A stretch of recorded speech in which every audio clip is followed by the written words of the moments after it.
Hello guys, welcome to my YouTube channel. ഞാൻ ഇന്നലെ Kantara chapter 1 കണ്ടു. സോ ആ സിനിമയെ കുറിച്ച് കുറച്ച് കാര്യങ്ങൾ എനിക്ക് പറയാനുണ്ട്. അത് ഞാൻ അവസാനം പറയാം. അത് കുറച്ച് ഇമ്പോർട്ടന്റ് ആണ്. ഇന്ത്യയിൽ 2025 എന്റെ അറിവിൽ ഏറ്റവും കൂടുതൽ ആൾക്കാർ കാത്തിരുന്ന ഒരു പടമാണ് കാന്താര ചാപ്റ്റർ 1. ഈ സിനിമ പ്രൊഡ്യൂസ് ചെയ്തത് ഹോംബാല ഫിലിംസ് ആണ്. സിനിമ ഡയറക്ടറും റൈറ്റും അഭിനയിച്ചതും ഋഷിബ് ഷെട്ടി. ഈ സിനിമയെ കുറിച്ച് സംസാരിക്കുകയാണെങ്കിൽ എല്ലാ ഡിപ്പാർട്ട്മെന്റും camera, music, action choreography, VFX, visual effects, art department, costume department, all technical side was awesome. നമുക്കൊരു വിഷ്വൽ ട്രീറ്റ് ആണ് ഈ പടം. സ്റ്റോറി വൈസ് നല്ല സ്റ്റോറിയാണ്. സോ ഇനി കാസ്റ്റ് ആൻഡ് ക്രൂവിലേക്ക് സംസാരിക്കാം. ഇതിലെ എല്ലാ കാസ്റ്റ് ആൻഡ് ക്രൂവും നന്നായിട്ട് അഭിനയിച്ചിട്ടുണ്ട്. പക്ഷെ എനിക്ക് എടുത്തു പറയേണ്ടത് 4 പേരെയാണ്. ഫസ്റ്റ് ഋഷിബ് ഷെട്ടി, രുക്മണി വാസന്ത്, പിന്നെ ഗുൽഷാൻ, പിന്നെ ജയറാം. ഋഷിബ് ഷെട്ടിയെ പ്രത്യേകിച്ച് എടുത്ത് പറയേണ്ട ആവശ്യമില്ല. പുള്ളി ഡയറക്ഷനും അഭിനയവും ഒരുപോലെ നല്ല വൃത്തിയിൽ കൊണ്ടുപോയിട്ടുണ്ട്. പ്രത്യേകിച്ച് എനിക്ക് ഈ സിനിമയിൽ ഏറ്റവും ഇഷ്ടം ഇദ്ദേഹത്തിന്റെ ഉള്ളിൽ ഗുളിയം കയറുന്ന സീനിലെ ആ ഒരു സൗണ്ട് മോഡുലേഷനും ആക്ഷനും അഭിനയവും എല്ലാം എനിക്ക് പേഴ്സണലി ഭയങ്കര ഇഷ്ടമാണ്. പിന്നെ എടുത്ത് പറയേണ്ട ഇതിലെ നായിക രുക്മണി. എടുത്ത് പറയുന്ന സിനിമ കണ്ടിറങ്ങിയാൽ എല്ലാവരും ഈ നായകനെ കുറിച്ച് ചിന്തിക്കാതിരിക്കത്തില്ല. ബെസ്റ്റ് പെർഫോമൻസ് എനിക്ക് ഭയങ്കര ഇഷ്ടപ്പെട്ടു. പേഴ്സണലി സ്ക്രീൻ പ്രസൻസ് ആയാലും അഭിനയമായാലും എല്ലാം വളരെ ഇമ്പോർട്ടന്റ് റോളാണ് പടത്തിൽ. എനിക്ക് ഭയങ്കര ഇഷ്ടപ്പെട്ടു. സൂപ്പർ. എടുത്ത് പറയണം ഇതിലെ നായിക രുക്മണി ഇട്ടില്ല. പിന്നെ ഇതിലെ ജയറാമേട്ടൻ. സാധാരണ ജയറാമേട്ടനെ നമ്മളെ തമിഴ് ഇൻഡസ്ട്രിയിലായാലും തെലുങ്ക് ഇൻഡസ്ട്രിയിലായാലും കൊണ്ടായാലും ഒരു കോമളിയാക്കി വിടും. എല്ലാവർക്കും പൊതു അഭിപ്രായം പക്ഷെങ്കിൽ എനിക്ക് മനസ്സ് നിറഞ്ഞു. എനിക്ക് സന്തോഷമായി. പുള്ളിനെ നല്ല വൃത്തിക്ക് യൂട്ടിലൈസ് ചെയ്തിട്ടുണ്ട്. പുള്ളിനെ പൊട്ടൻഷ്യൽ അറിഞ്ഞാൽ പുള്ളിക്ക് നല്ലൊരു റോള് കൊടുത്താൽ അത് കൃത്യമായിട്ട് പുള്ളി പടത്തിൽ അഭിനയിച്ചിട്ടുണ്ട്. I M fully satisfied. എനിക്ക് ഭയങ്കര ഇഷ്ടപ്പെട്ടു.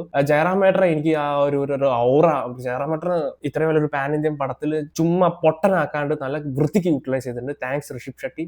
സൂപ്പർ. പിന്നെ എടുത്ത് പറയേണ്ടത് മറ്റേ ഗുൽഷാൻ. പുള്ളിയുടെ ഫുൾ നെയിം എനിക്ക് അറിയില്ല. ഇതിൽ ജയറാമേട്ടർ മോനായിട്ട് അഭിനയിക്കുന്ന ഒരു ക്യാരക്ടർ രാജാവാണ്. എനിക്ക് ഭയങ്കര ഇഷ്ടപ്പെട്ടു. ഐ മീൻ ഞാൻ പറഞ്ഞല്ലോ, ബാക്കി എല്ലാ കാസ്റ്റിംഗ് ക്രൂസും എനിക്ക് ഇതിൽ നല്ലതാണ്. ഈ 4 പേരെ എടുത്ത് പറയാൻ കാരണം എനിക്ക് personally I loved it.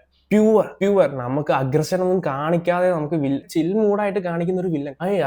Like it. പുള്ളിയൊക്കെ ആൾക്കാരെ തലയൊക്കെ ഇറക്കുന്നത് നമ്മുടെ ഇങ്ങനെ തോന്നുക. സിനിമ കാണുമ്പോൾ മനസ്സിലാവും. ഞാൻ കൂടുതൽ സ്പോയിൽ ചെയ്യുന്നില്ല. നിങ്ങൾ എനിക്ക് അത് പറയാതിരിക്കാൻ വയ്യ. ഐ മീൻ നമുക്ക് അവിടെ തല്ലിക്കൊല്ലാനും തോന്നും. പക്ഷേങ്കിൽ പുള്ളി അതിന് വില്ലസ്ത്രം കാണിക്കുക എഫേർട്ട് ഇട്ടാണ്ട് effortlessly he's a villain in this movie. Casting ക്രൂവിനെ കുറിച്ച് സംസാരിച്ചു. ടെക്നിക്കൽ സൈഡ് അടിപൊളിയാണ്. എല്ലാം അടിപൊളിയാണ്. ഇനി എനിക്ക് കുറച്ച് വ്യക്തിപരമായ കാര്യങ്ങൾ സംസാരിക്കാനുണ്ട് ഈ സിനിമയെ കുറിച്ചും. അല്ലാതെ എനിക്ക് ഫീൽ ചെയ്ത കാര്യങ്ങൾ. ഞാൻ ഈ സിനിമ ഇറങ്ങിയത് ഒക്ടോബർ 2-നാണ്. അന്ന് ടിക്കറ്റ് കിട്ടാത്തതുകൊണ്ട് ഞാൻ ഒക്ടോബർ 3-നാണ് കാണുന്നത് പടം. First day review was high.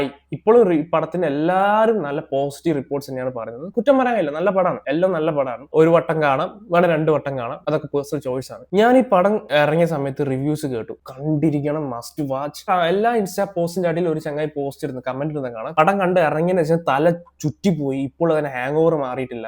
ഞാനിത് കാണുമ്പോൾ ഓക്കെ ഫൈൻ, നമുക്കൊരു ബിഗ്ഗസ്റ്റ് എക്സ്പീരിയൻസ് കിട്ടും, നമുക്ക് നല്ലൊരു ഹൈ മൂവ്മെന്റ് കിട്ടും പ്രതീക്ഷിച്ചാണ് ഞാൻ പടത്തിന് പോകുന്നത്. ലുക്ക്, നെഗറ്റീവ് പറയല്ല, ഞാൻ പറയുന്നത് വൃത്തിക്ക് കേൾക്കണം. എല്ലാ യൂട്യൂബേഴ്സും സോഷ്യൽ മീഡിയ ആയാലും ഈ സിനിമയ്ക്ക് കൊടുക്കുന്ന ഹൈപ്പ് ഭയങ്കരം. സോ എന്റെ ഏട്ടന്റെ ഫ്രണ്ട്സ് എല്ലാവരും പറഞ്ഞത് പടം മസ്റ്റ് വാച്ച് ആണ്, തിയേറ്ററിൽ പോയി കാണണം. So I had a great expectation for this movie. Personally it doesn't meet my expectation. Look, expectation kills. എനിക്ക് പറയാനുള്ളത് ഈ സിനിമ കാണുന്നതിനേക്കാൾ മുമ്പ് എക്സ്പെക്ടേഷൻ ഒക്കെ ഒന്ന് മാറ്റി വെച്ച് കാണും. മെയിൻ റീസൺ, നമ്മൾ കാന്താര 1-ൽ കണ്ട ആ ഒരു സംഭവം ഉണ്ടല്ലോ, അതൊരു ഫ്രഷ്നെസ് ഉണ്ടായിരുന്നു നമുക്ക്, ആ ഒരു കുളിയം കയറുന്നതും. പിന്നെ ഇത് പ്യുവർ ഫാന്റസിയാണ് സെക്കൻഡ് പാർട്ട്. പടം കണ്ട് ഇറങ്ങിയതിന് ശേഷം എനിക്ക് ഫീൽ ആയത് I feel empty man. I feel empty. സിനിമയിൽ പല ഹൈ മൂവ്മെന്റ്സ് ഉണ്ട്. സിനിമ കണ്ടിട്ട് എനിക്ക് ഇഷ്ടപ്പെട്ടു. ഞാൻ പറഞ്ഞതുപോലെ കാസ്റ്റിംഗ് ക്രൂ ആയാലും ടെക്നിക്കൽ സൈഡ് ആണെങ്കിലും സ്റ്റോറി വൈസ് ആണെങ്കിലും ഡയറക്ഷൻ വൈസ് ആണെങ്കിലും ഈ പടം നല്ല പടമാണ്. എന്നിരുന്നാലും എനിക്ക് ഈ കണ്ട പോസിറ്റീവ് റിവ്യൂസോ കമന്റ്സോ പറയുന്ന പോലെ എനിക്ക് ഫീൽ ചെയ്തില്ല. ലുക്ക്, നമ്മുടെ നാട്ടിൽ ഏറ്റവും വലിയ പ്രശ്നം എന്താ വെച്ചാൽ, ഒരു 100 പേരിൽ 99 പേർക്ക് ഒരു സാധനം ഇഷ്ടപ്പെട്ടാൽ ആ 1% ആള് ഇവർക്ക് എല്ലാവർക്കും ഇഷ്ടപ്പെട്ടതുകൊണ്ട് ഇഷ്ടപ്പെടുന്നു പറയുന്നു. മനസ്സിലാക്കണം. ഇപ്പം നിങ്ങൾക്കൊരു കാര്യം ഇഷ്ടമല്ല, എല്ലാവർക്കും ഇഷ്ടമാണ്, അതുകൊണ്ട് എനിക്കും ഇഷ്ടമാണെന്ന് അഭിനയിക്കുന്നതിൽ കാര്യമില്ല. ഞാൻ പറഞ്ഞു വരുന്നത് വെച്ചാൽ, നിങ്ങൾക്ക് ഇഷ്ടമുണ്ടെങ്കിൽ മാത്രം അംഗീകരിച്ചാൽ മതി. എനിക്ക് സിനിമ ഇഷ്ടപ്പെട്ടു. ബട്ട് ഈ എല്ലാവരും പറഞ്ഞാലും ഭയങ്കര ബ്രഹ്മാണ്ഡ പടമായിട്ടൊന്നും എനിക്ക് തോന്നിയിട്ടില്ല. സംഭവം ഹൈ ബഡ്ജറ്റ് ആണ്, നല്ല വിഷ്വൽ ട്രീറ്റ് ഉണ്ട്, എല്ലാം നല്ലതാണ്. പക്ഷെ I felt empty. For example, എനിക്ക് ലോക കണ്ടിറങ്ങിയതിന്റെ ഒരു എനർജറ്റിക്, എനിക്ക് ലോകം ഭയങ്കര ഇഷ്ടപ്പെട്ടു. ഞാൻ 2 വട്ടം പടം കണ്ടു.